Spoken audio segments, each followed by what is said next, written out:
Before we start the latest episode of the Corporate Explorer, I want to thank the sponsors of this series, Wazoku. Wazoku helps large organizations create effective, sustainable innovation ecosystems that accelerate efficiency gains and new value growth. It does this through intelligent enterprise software that connects and harnesses the power of employees, suppliers, startups, universities, and a unique Wazoku crowd, a growing crowd of over 700,000 plus global problem solvers. Wazoku calls this connected collective intelligence, and you can find our friends at Wazoku at www.wazoku.com. We're coming to the end of the book, I'm afraid to say, but I love this chapter, and I'm so grateful to have the author of this chapter with us. I'll introduce her in a second. I'm going to tee this chapter and this episode up as follows. Corporate explorers often start as lone advocates of change inside an organization, building the capabilities to pursue it. They cannot do this alone. Implementing innovation and change on a scale relies on others adopting new ways of working to succeed in the future. The corporate explorer's task then becomes to generate excitement and galvanize action about new opportunities. Our guest refers to this as a leadership movement. This chapter is a guide to building a leadership movement that cultivates a shared commitment to success. Welcome to Enrolling Others in the Work of Transformation, and the co-author of that chapter, Kristin Von Donop. Welcome to the show. Thank you, Aidan. It's a pleasure to be here. So let's share a little bit about you to begin with, because you worked for IBM, which is where the connection with Andy Binns come from, but you had a different role other than Corporate Explorer. You were a corporate Sherpa of corporate explorers within IBM. And I'd love to share a little bit about this to give context Sure. to where we're going to go with this chapter. I was there from 2000 to 2007, and it was an exciting time because these emerging business units were launched by Bruce Harold, supported by corporate strategy. And I have the utmost respect for IBM executives because the organization of that size and scale has so much internal complexity, and they were really out at the forefront creating something new. What I really wanted to emphasize was the resistance that is so natural, Yeah. because when people hear about the resistance to change, they maybe take offense to it, but it's perfectly human to become complacent when things are successful. Perfectly human. And also, I think there's a fallacy out there that people don't like change. It's not true. We love change when it's what we don't like is when we have to give something up in order for that change to happen.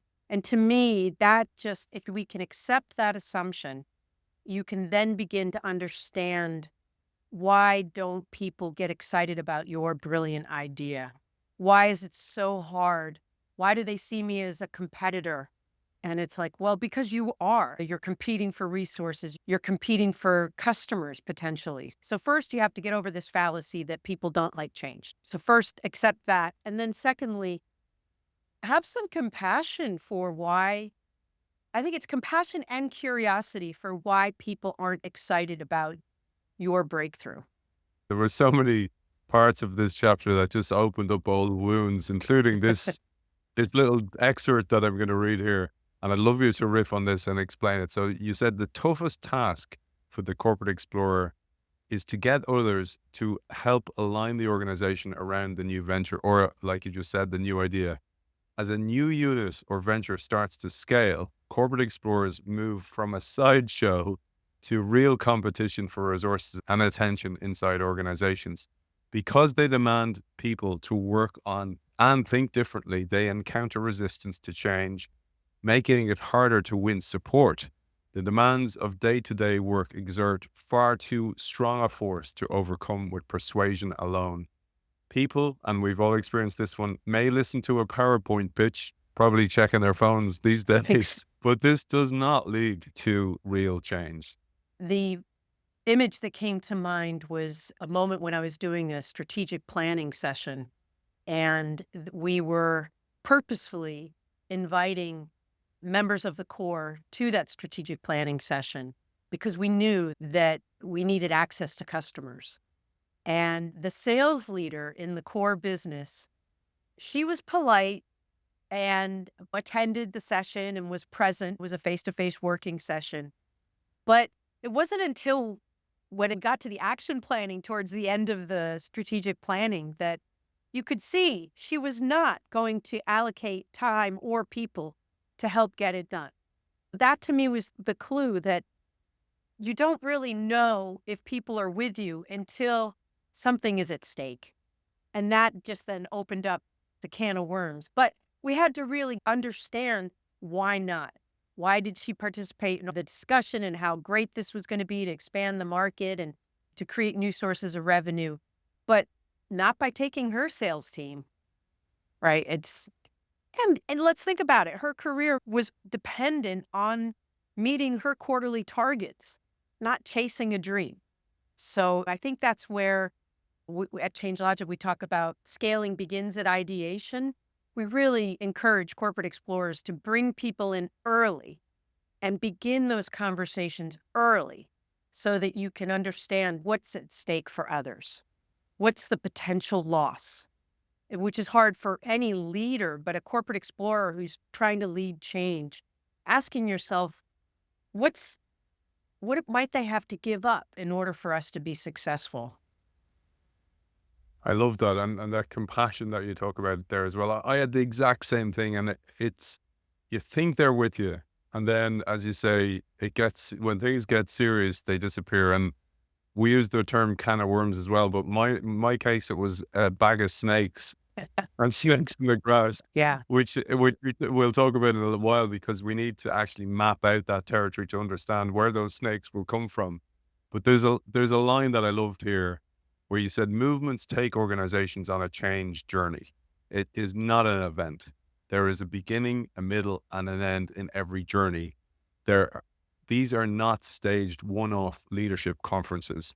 That's where the innovation theater comes in, the sheep dip innovation.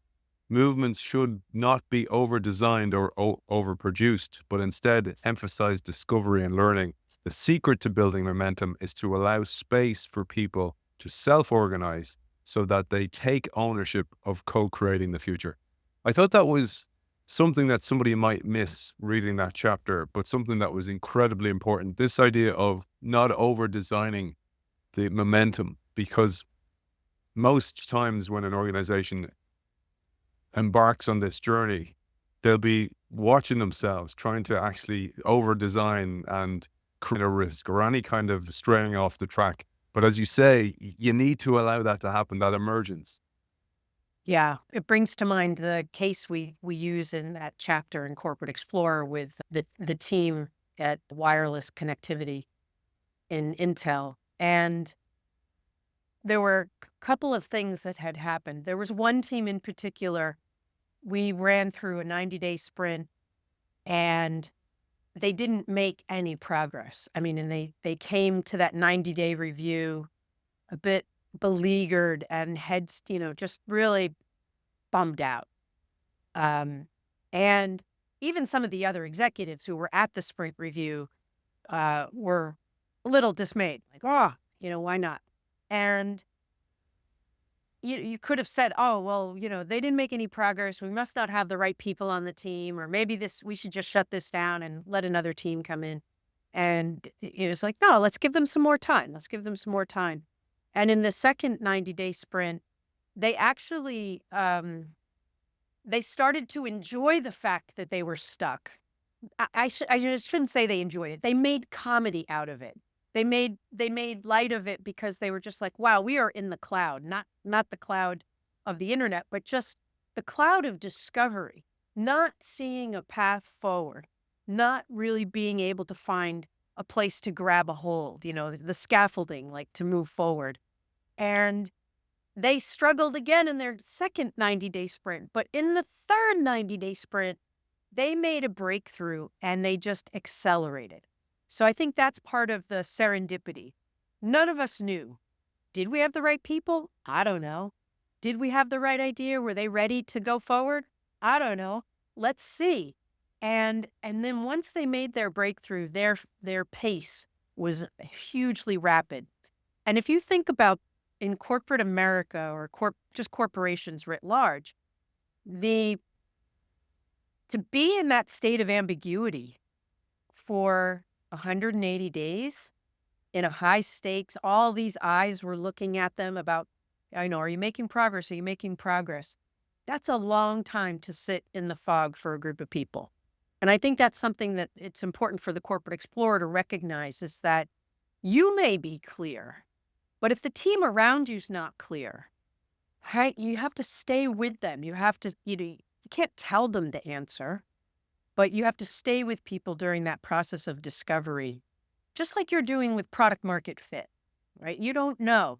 Same thing with the human system inside a corporation. You have to, I like this term, hold steady. Hold steady through that ambiguity to see what emerges. And yeah, so that's one story that comes up, is a reminder.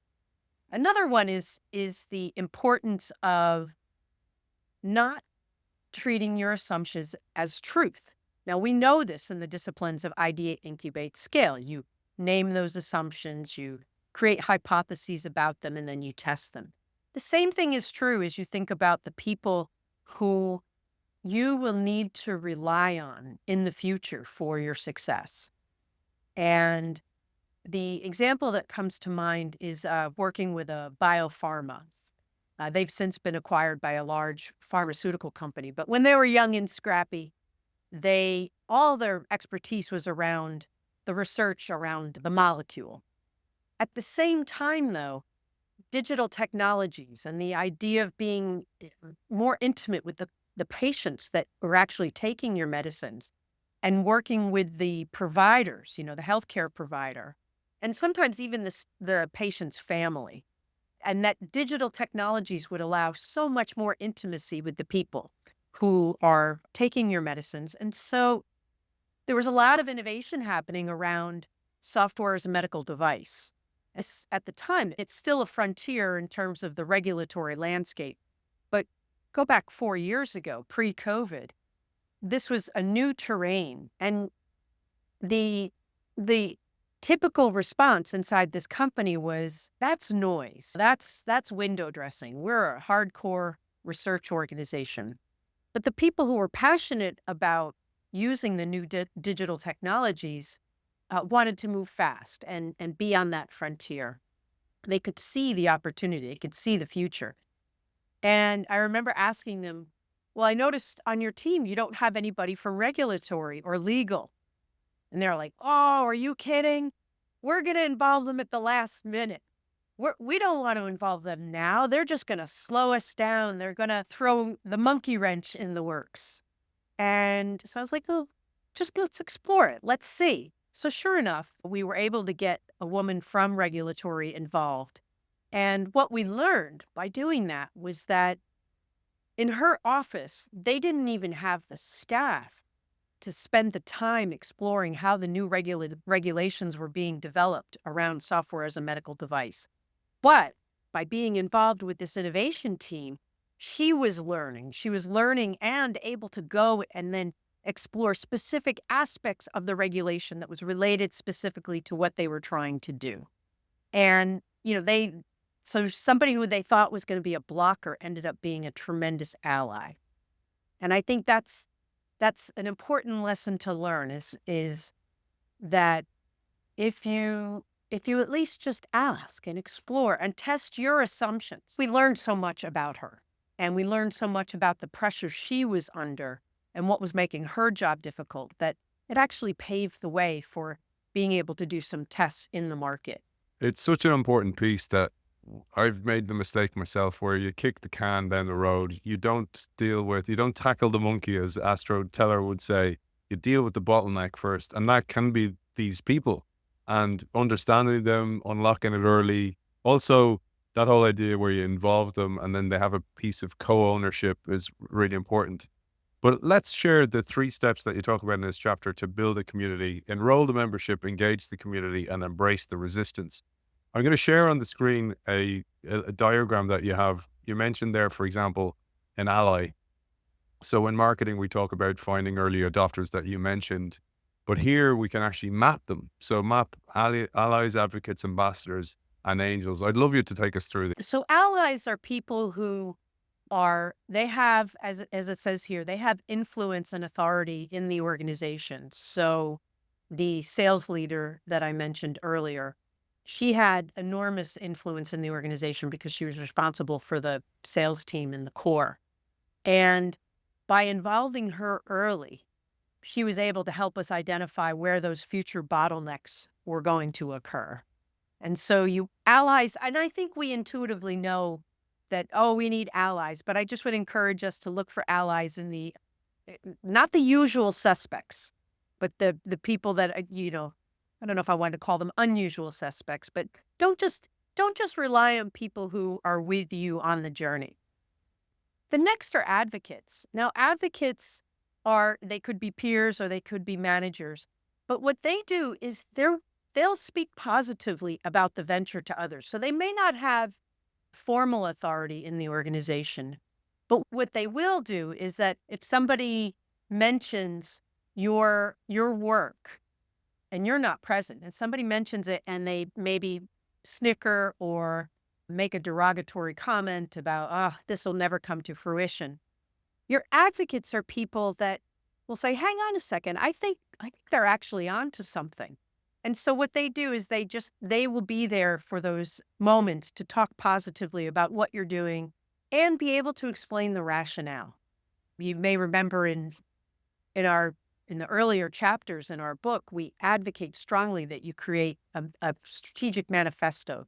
Your advocates are people who understand that manifesto and will be able to explain the strategic rationale to others in the organization. Ambassadors ambassadors are really important because what they do is they'll get into the thick of it. Ambassadors are people who will actually go and engage with people who are actively blocking your progress. So let's say it's whether it's access to customers or access to capacity in manufacturing or um, routes to market. I mean, you can think about it very broadly, but your ambassadors are people who actually go and sit down with those other leaders in the organization and help work through those challenges.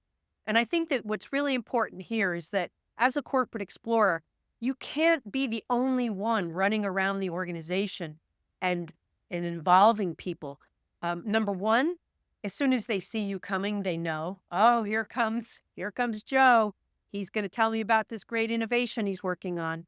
When you enlist ambassadors, they do that work on your behalf. And then angels, I think we intuitively get the role of the senior executive sponsor. They are so critical because they have resources. And if they don't have the resources themselves, they have enough authority in the organization that they can help pave the way for you. So I think we intuitively get the allies and the angels. And if we think more broadly about, well, who could be a potential advocate? Who could be a potential ambassador? And you start involving them early on and getting their input and feedback right from the day one when you're talking about intention and when you're trying to come up with the rationale of how this innovation fits within the existing business. Or if it doesn't fit within the existing business, why is it so important for us to pursue? So it may not be going after current customers or using current capabilities, which would mean it's a really disruptive play. But you want to start figuring out who are your allies, advocates, and ambassadors and angels early on, and make sure you're nurturing those relationships. We create this us versus them Yes. in our heads as well. And a lot of it's in our heads where it's like, I can't tell them, they're only going to resist. I'll make as much ground as I can. That whole idea, ask for forgiveness, not permission.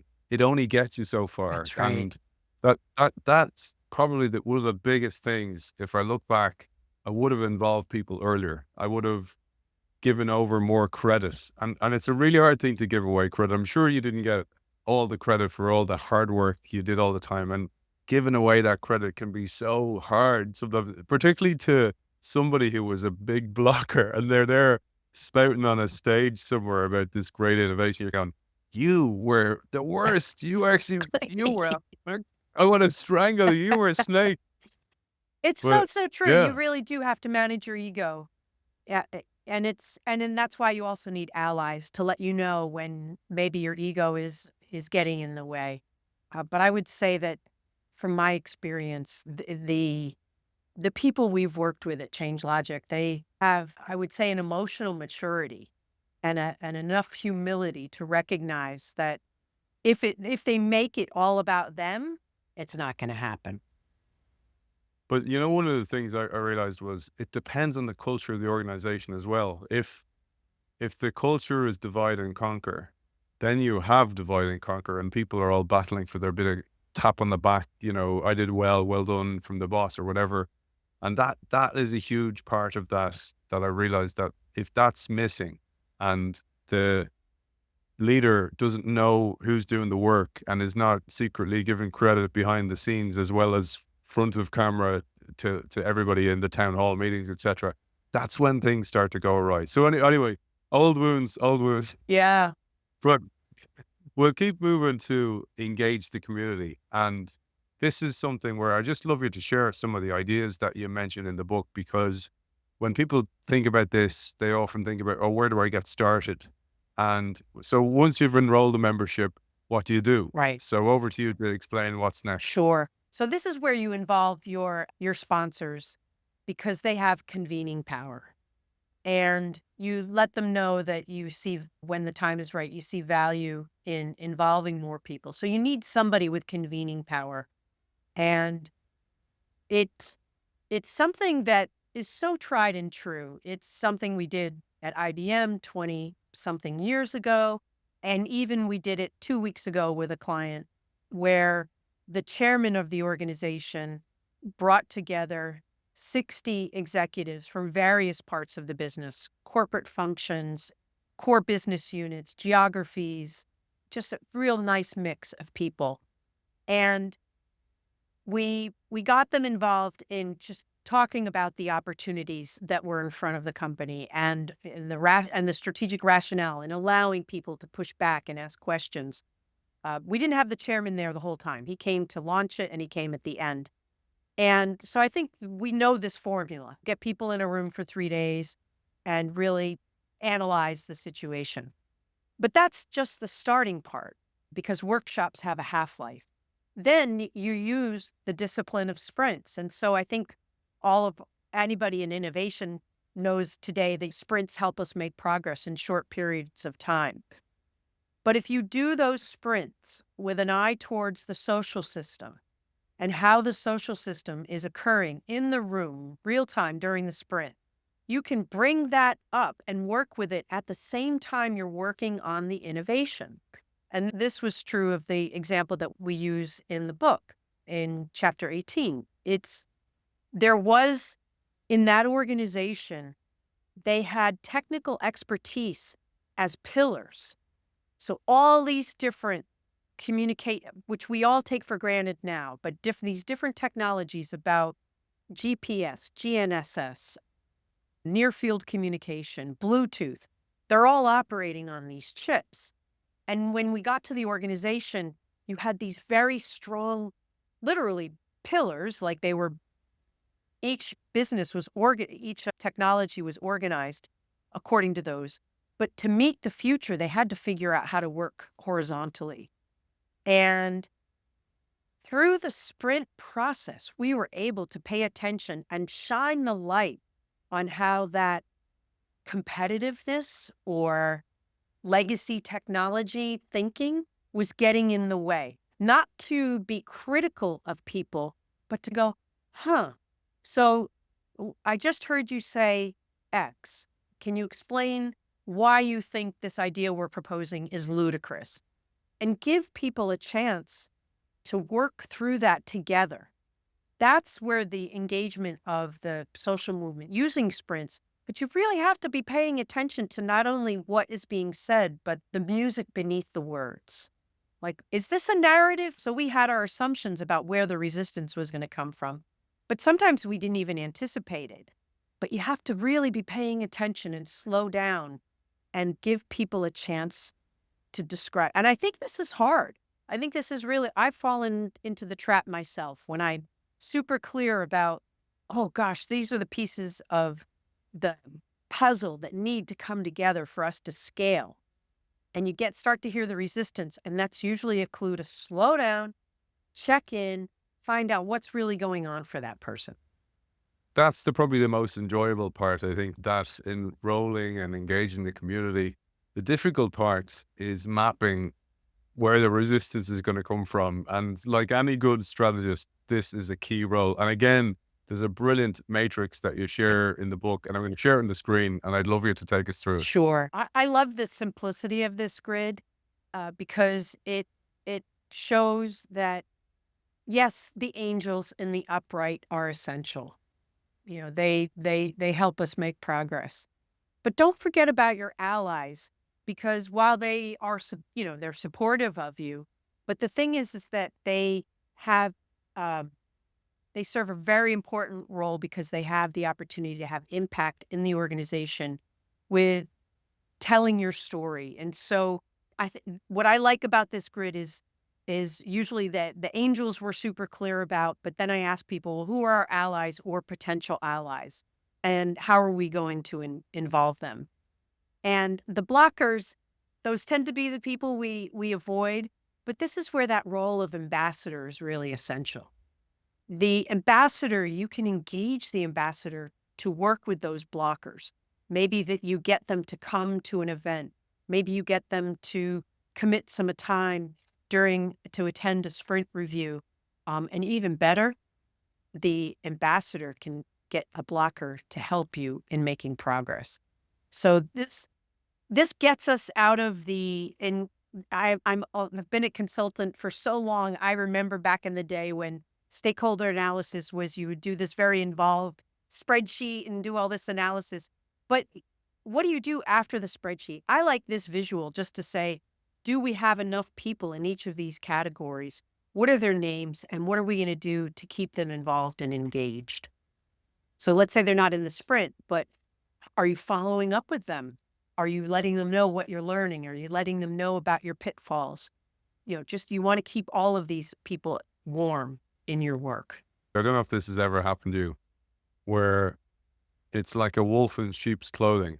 So you assume the person's an angel, an ally, or an ambassador, or an advocate, and then comes the meeting. That meeting, we've all had one of them, and out comes the snake, and you're like, I did not see that coming. It's like a movie. It's like that person, I thought they were on, and they actually come in with the killer blow from nowhere. Yeah. And scupper the idea. Has that ever happened to you? Oh, yeah. Yeah. It's best when it does happen in the room because we can deal with it. If it happens outside the context of the meeting, it's harder to get your hands around it.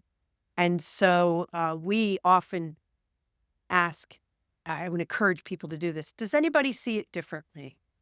So often we want to affirm who's with us, who's supportive of us, and we have our little tribe around us. But if you ask who sees this differently, then you can begin, that's your pathway to get really curious. Then you can begin to understand, what am I missing? So yeah, it's happened. And when it doesn't happen, I often scratch my head and say, wow, are we in the zone of productive tension or not? Because when you're in that zone of productive tension, as you covered in your interview with Alex Pett, if you're not in that zone, then learning isn't happening.